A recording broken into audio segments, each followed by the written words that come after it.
Hello again, YouTube, and welcome back to Sakura Alien 2. My name is MS Punker1, and last video we got a bit surprised.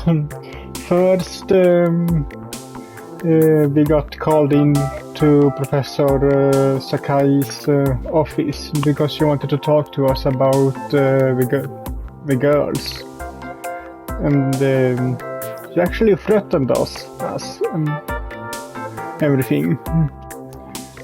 But then she dropped a bombshell, and it turns out that she maybe was just jealous of the girls because she actually wanted to be with me as well.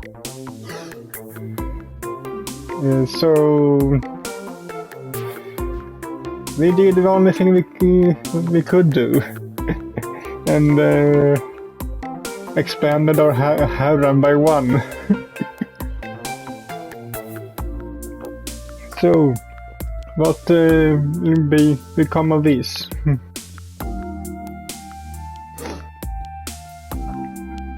Professor Sakai sighs, satisfied, I hope, as she adjusts her clothes. She pulls her sweater down once more, obscuring her smooth, creamless skin, and teases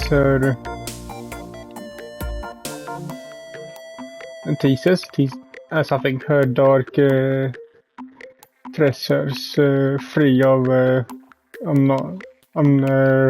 knots with her fingers. Guess she just fix her hair. Once she sets her appearances back in order, she sits once more upon her seat, legs folded, and smiles at me.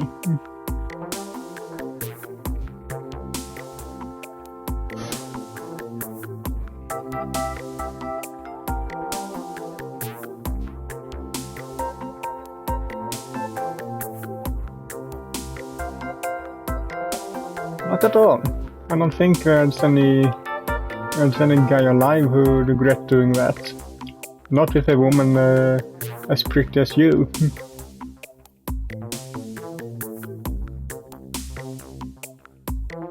How could I think otherwise? You're gorgeous.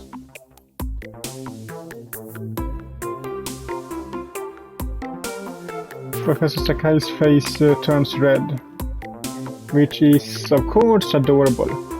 She acts so coldly,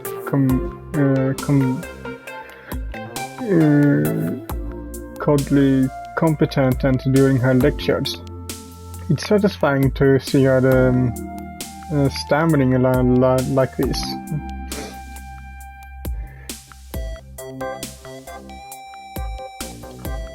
Her uncommonly frizzled state makes my heart skip a beat. She's so adorable. I want to hold her in my arms once more and rain kisses upon her lips. I think I might be enjoying this a little too much.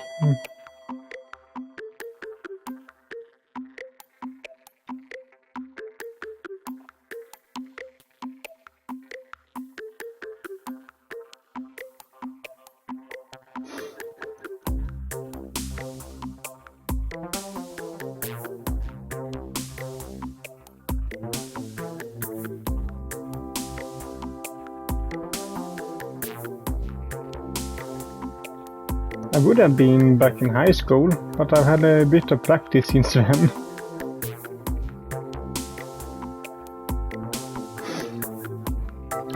Well, Professor Sky looks me up and down, a knowing expression upon her face. Her smile is as devious as a fox's. It feels like she's peering into my past, rumbling through all the various incidents she, shall we say, that I found myself boiled in over the last month. Now it's my turn to blush. I guess I'm not as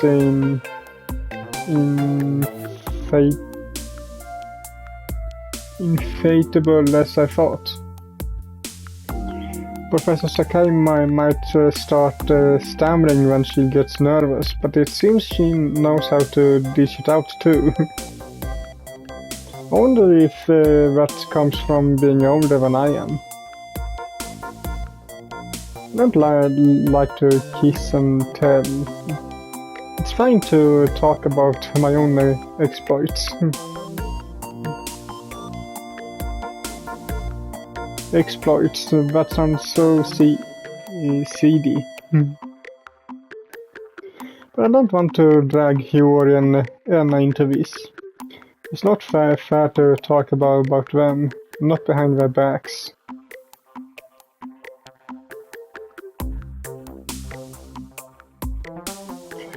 Professor Sakai nods, once light, leg crossed over the other.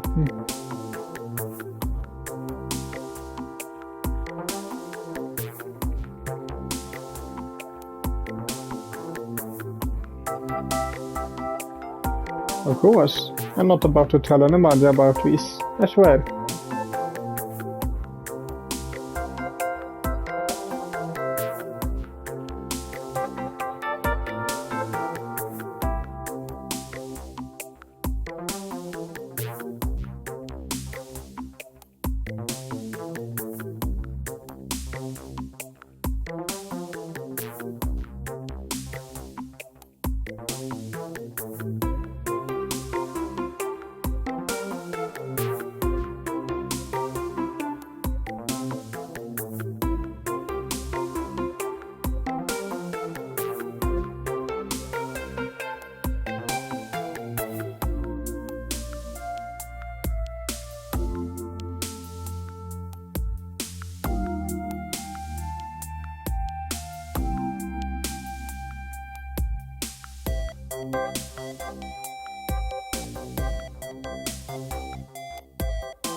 You don't need to be embarrassed.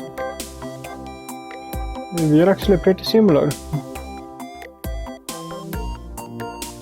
I nod. I've never done anything like that with anybody until a month ago. I wasn't very popular back in high school.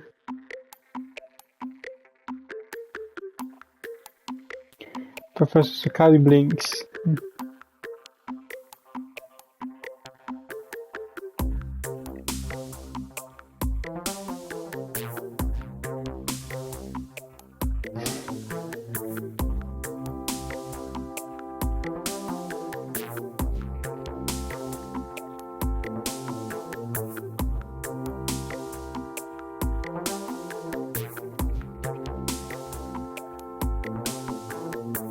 You sure about that? The last thing?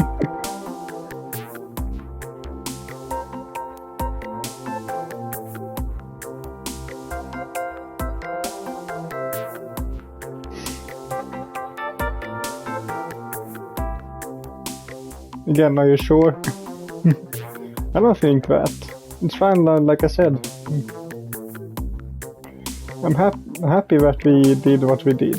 But I'm not going to expect anything else from you. It'd probably be a bad idea if we let things carry on given our relationship.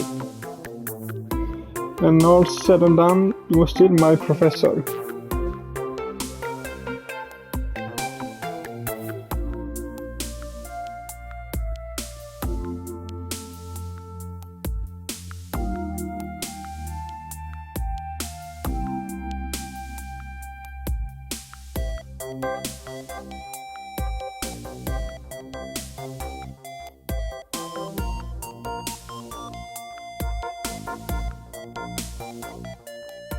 Professor Sakai begins, but her voice trails away. Her earlier happiness spent, she uh, extracts her hand from my own, then looks at me with newfound seriousness.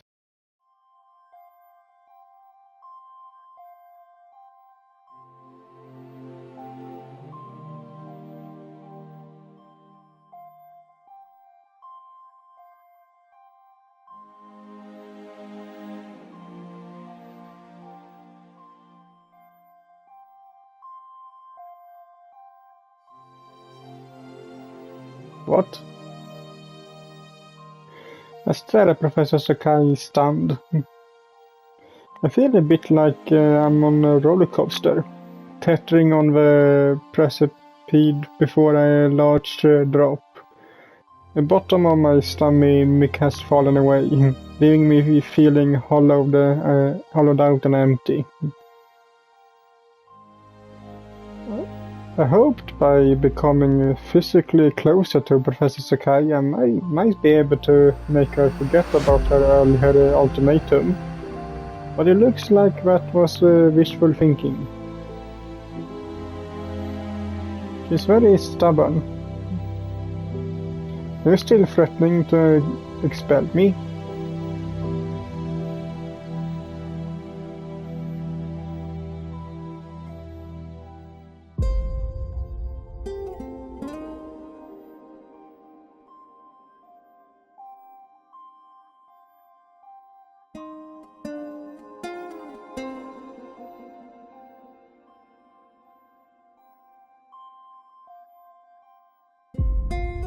What? So what we did was all in vain. Doesn't it mean anything to you?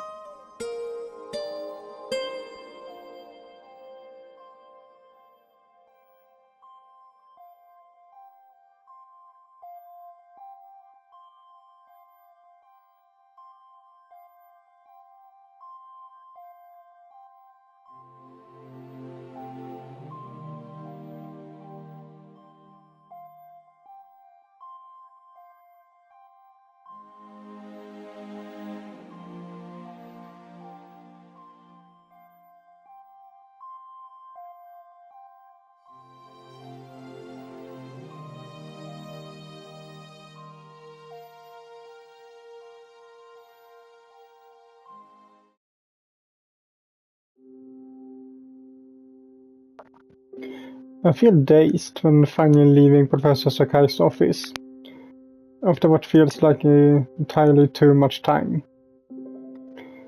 I wander through the campus aimlessly, without any real destination in mind, and eventually find myself at the old building where our lesser used clubrooms are. I take the stairs mechanically, my mind still reeling, and let myself into the astronomy clubroom. I don't often come here during the day, and it's usually unusual to see it so bright. I'm not sure what exactly compelled me to come here, rather than the cafeteria, given I only 20 minutes of my lunch break left. I guess Professor Sakai's threats made me want to see the clubroom for myself with my own eyes. I want to be reminded of what precisely I'd be missing out on should the club close for good. The clubroom looks much the same as it always does, what with its scuffed wooden floor and its battened old couch. The posters on the walls, which depict spaces vaster recess, are all the same, as it were, as is the homey scent of green tea that permeates the air. There's nothing very special about this room, really. It's cluttered and cramped, and it's showing its age, but but it's full of fond memories, despite its shortcomings. I spent countless hours in this club room since I enrolled at this university last April. What would I do without this club room? Where would Hiyori and I meet up? And what about Anna? I can't think of anywhere else we'd be able to store Hiyori's telescope. Not to mention her mini fridge and kettle and portable burner. This club room is so full of bits and pieces you could live here in relative comfort in the unlikely event of a zombie apocalypse. Why is that very like Sakura zombie or Sakura undead or something? Now when we mention a zombie apocalypse why isn't it a Sakura zombie visual novel?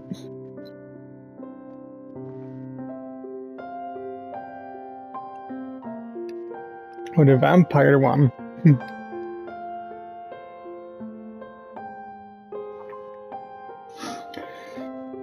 It's my home away from home. It might be nicer in fact than my actual home, over in my cruddy apartment. Certainly it's bigger. If I'm being quite honest, I didn't think much of the Astronomy Club and I was first introduced to it. I only joined because Hiyori persisted me and pressured me. I wasn't close to Hiyori for a long while, despite our status as the Astronomy Club's only 2 members, but then Anna's arrival changed everything. I had a lot of fun in this room with both her and Hiyori. I don't want to say goodbye to our sanctuary, but if I don't turn Anna in, I might have to. I don't want to say goodbye to Anna either, though. I think you should choose. If I were Haru in this case, I would actually choose Anna over the club because this is just a room. The 3 of us can always meet back at our apartment or something and be on that roof maybe and sort of look at the stars. It can still be a club even if we don't really have a room at the school. So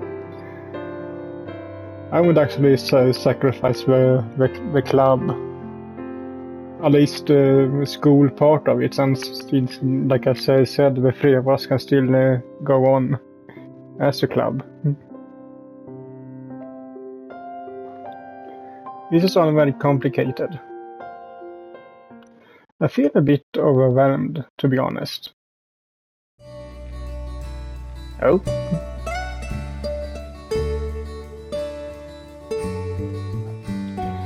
And Hiyori's cheery greeting isn't really helping.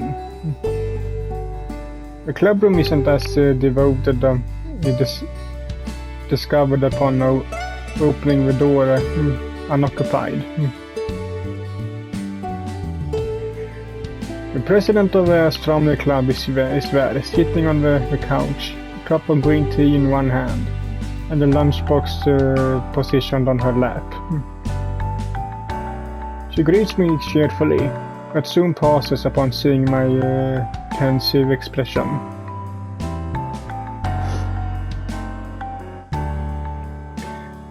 Yeah, I'm fine. Try to reassure Hiyori, but I don't think my reply quite does the trick. She doesn't look consoled in the slightest. If anything, her frown grows even more pronounced.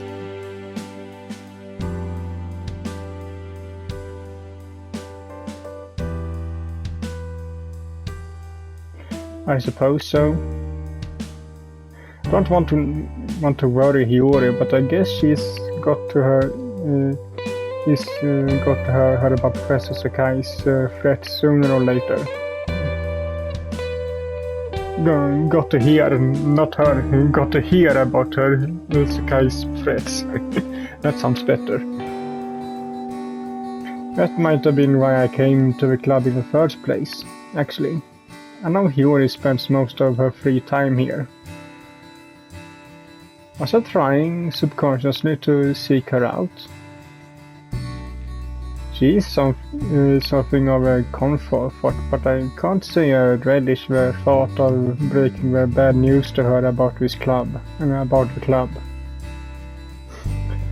I know Hiyori well enough to know she won't hold Professor Sakai's plot against me. There's no sense shooting the messenger, but I'm painfully aware of how much she cherishes the club. I don't want to hurt her, but it's starting to seem inevitable. As There's a lot to go into right now, but, well, I had a talk with Professor Sakai earlier, and I'm ready to launch into an abridged account of all that transpired in Professor Sakai's office. But a loud gurgling courteously of my stomach interrupts me. I was so caught up in my musings, I must have forgotten how hungry I was.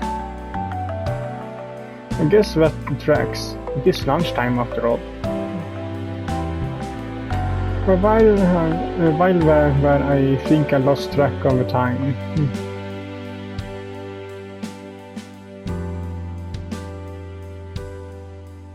Not yet. I don't know if there's any time to buy anything from the store either.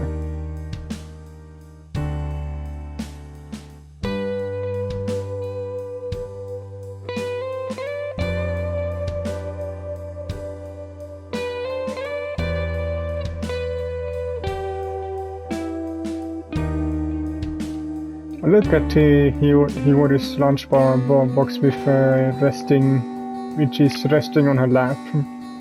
It's a very pretty, well-organized lunchbox, full of delicious and carefully prepared food. I can spy even from a distance white rice with pickled plums, rolled egg that's what looks to be seaweed salad, and some fried shrimp. The shrimp in particular look delicious. They coated in golden batter, and I bet they're juicy. I'm a sucker for seafood, and the shrimps are some of my favorites. Yuri mustn't notice my gaze, because she grins when pats the couch with one hand.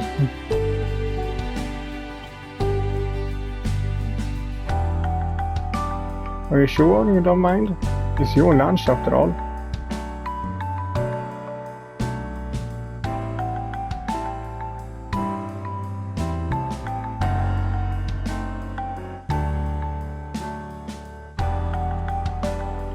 You might be right about that. I do feel pretty very. Alright then. I give Hiyori off a bit of thought, then decide to take her up on it. Across the club room, the floorboards creaking in protest, and set my messenger back down by the table. Then shrug off my coat and take a seat by Hiyori's side of the couch. I try some of your food. I'm pretty hungry.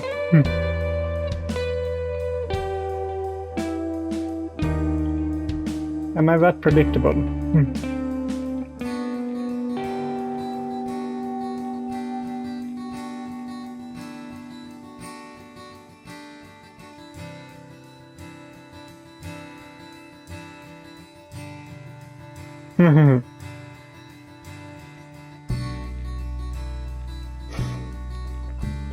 Hiyori pinches a particularly plump shrimp between her chopsticks, then holds it up to my mouth. I look at her askance, my lips pursed. I'm not a little kid. I'm more than capable of feeding myself, you know.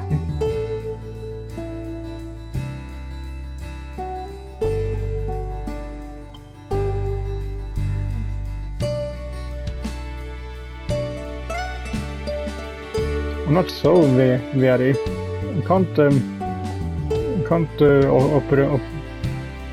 I'm not so very I can't operate a pair of chopsticks.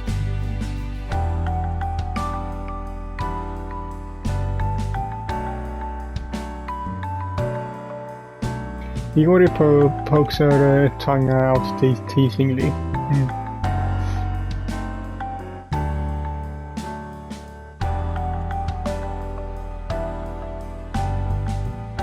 Is this the price I have to pay for eating your lunch?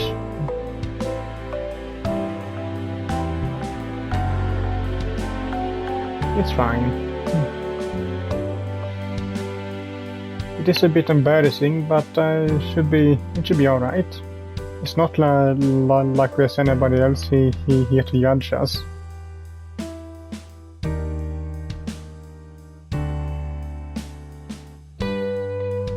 If it was Anna, I don't think there'd be any issue.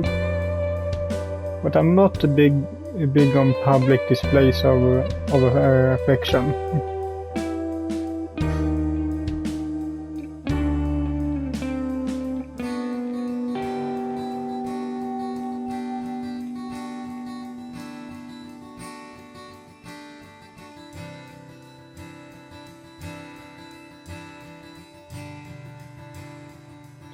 For the better, I hope.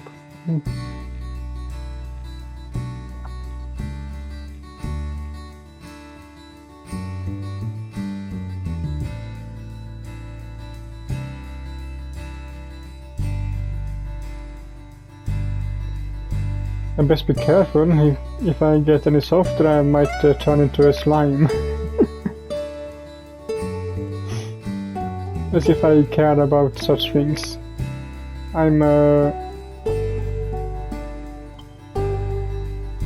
Yuri counters with a teasing smile. Hey, Yuri, I'm hungry. Are you going to feed me, or are you going to torture me by waving that shrimp in front of my mouth?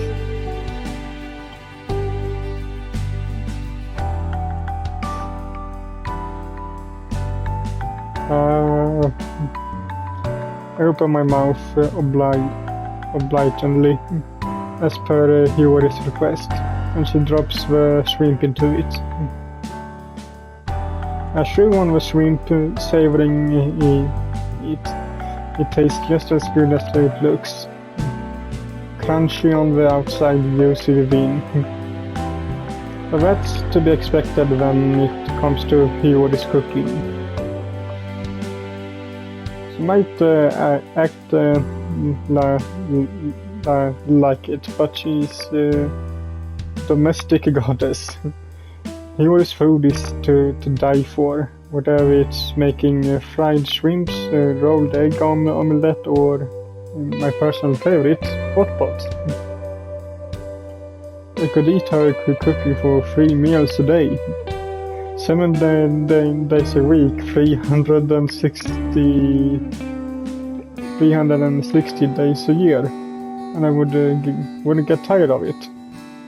So, what will you be eating the other 5 days? Since it's 365 days a year, but you only said 360.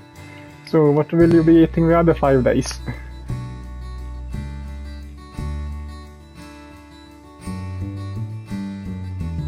Of course I like it. You made it. Can you keep them coming?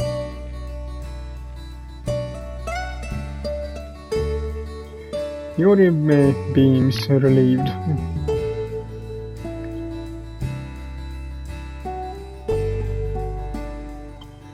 Yuri feeds me bits and pieces from her lunchbox. The fried shrimp, Där here fried shrimp, there some seaweed salad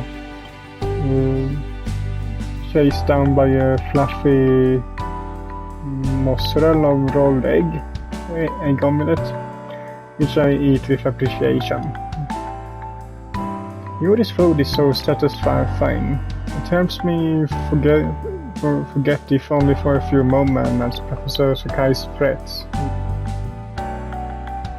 And everything else I did with Professor Sakai too. Once I've eaten my fill and Yuri's set both her chopsticks and her lunchbox aside, my anxiety returns in full force. I haven't forgotten what we discussed in her office. Of course I haven't. It's weighing on me more heavily now than ever before.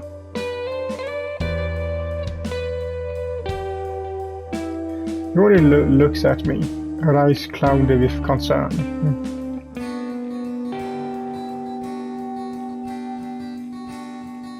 That's right. I inhale deeply, fingers resting upon my thighs, in an attempt to settle my nerves, or thoughts rather. I'm not choice but to come clean. Yuri's food was a pleasant diversion, but I need to get down to business. I tell Yuri about Professor Sakai's threats in what I hope is a measured manner. I don't want to make my own upset to be apparent. Not when this situation is already so volatile. I hate to upset Yuri more than it's necessary. It takes me about 2 minutes to deliver an abridged version of what Professor Sakai told me. But this feels like 2 minutes too many. I feel exhausted when I'm finally finished. Talking about it aloud makes Professor Sakai's threats feel realer somehow than they did back in her office. It's pretty unnerving.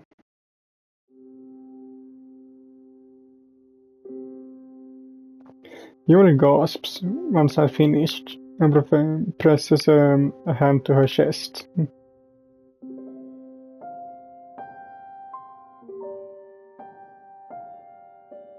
Doesn't it just...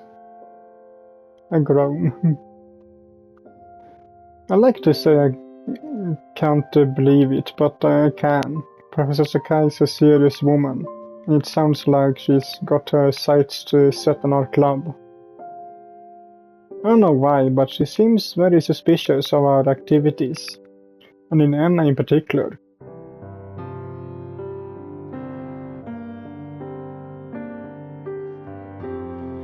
No, but she didn't need to. I could extrapolate as much, given she asked me to report back on the astronomy club's members. Our club doesn't have any members other than myself, you and Anna. Who would she be suspicious of, really? Very not for Anna. She's not an officially registered student at the university, unlike us.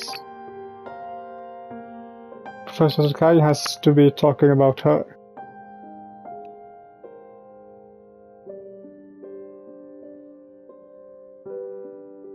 That's what I'm worried about. I don't know anything about Professor Sakai, really. Her arrival was unannounced and totally unexpected. I don't want to sound like I'm veering into conspiracy theory territory, but I'm doubtful she's a real professor at all. She seems to know what she's talking about during her lectures, but that could all be a camouflage. What if she's working for the government? Somebody might have given her a tip, and now she come here to look for proof that extraterrestrials exist. If she digs up any dirt on Anna, she might get sent away to a facility.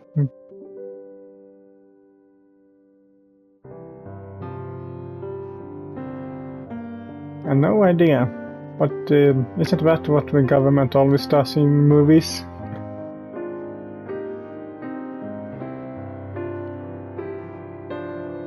I know, but they say life imitates art for a reason. An unpleasant image flashes through my mind of a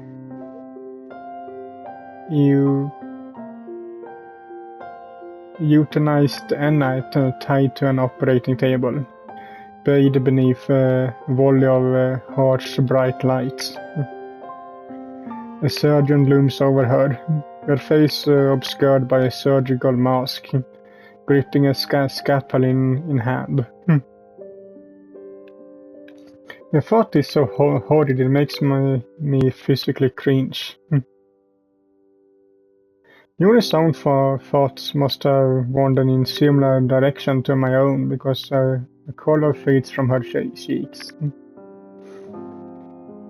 Winching, she reaches out then takes my hand in hers.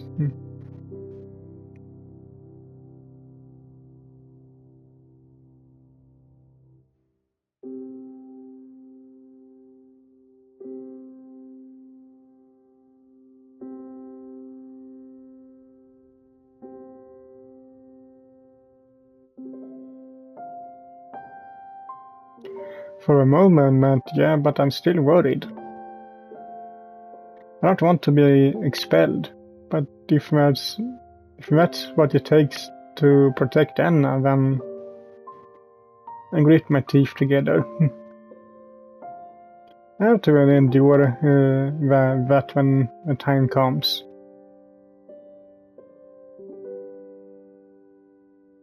No doubt about that. She sounded awfully serious.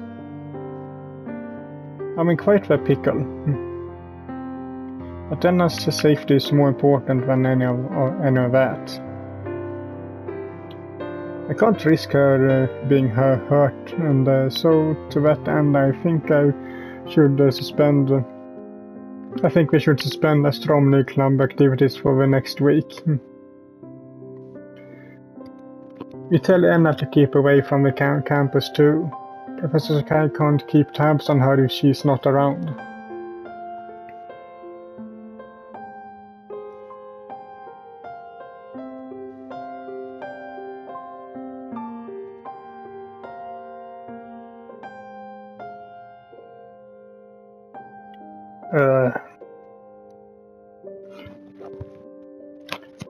He was right about that, of course.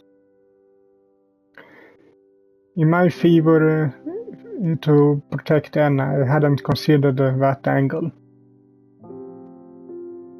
Professor Sakai will be scrutinizing us closely. I hope I said that right. He can't afford to do anything that makes her more suspicious when she is already. That's unfortunate, but in that case, I guess we should continue holding our club meetings like we always have. Will that be our best option?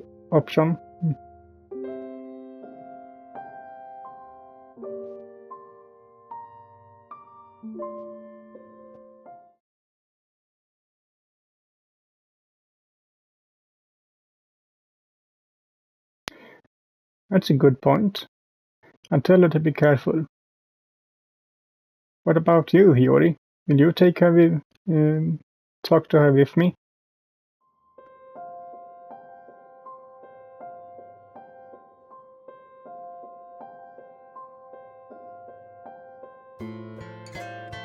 They are? I frown. You didn't mention that this morning.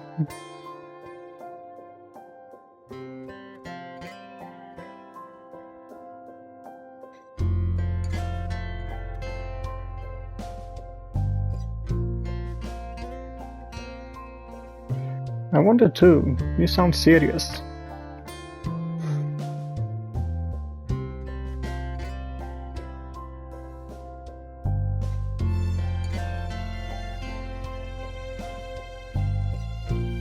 That we can do over the phone, actually, so I think this is more serious than that.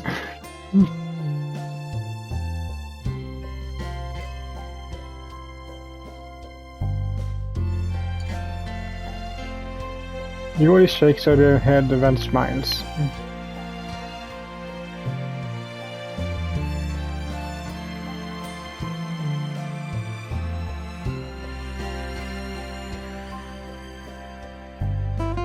No, it's fine. This might be a boon, actually. It gives me some time to get everything straight.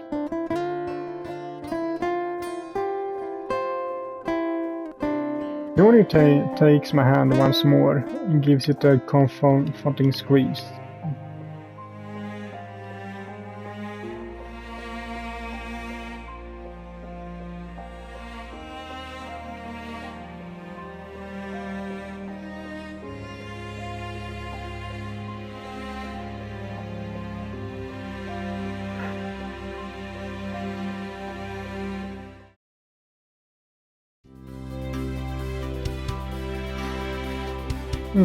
Okay, but I think that will be it for this video, so hope you liked it, and if you did so, leave a like to it as usual, and I will see you all in the next one.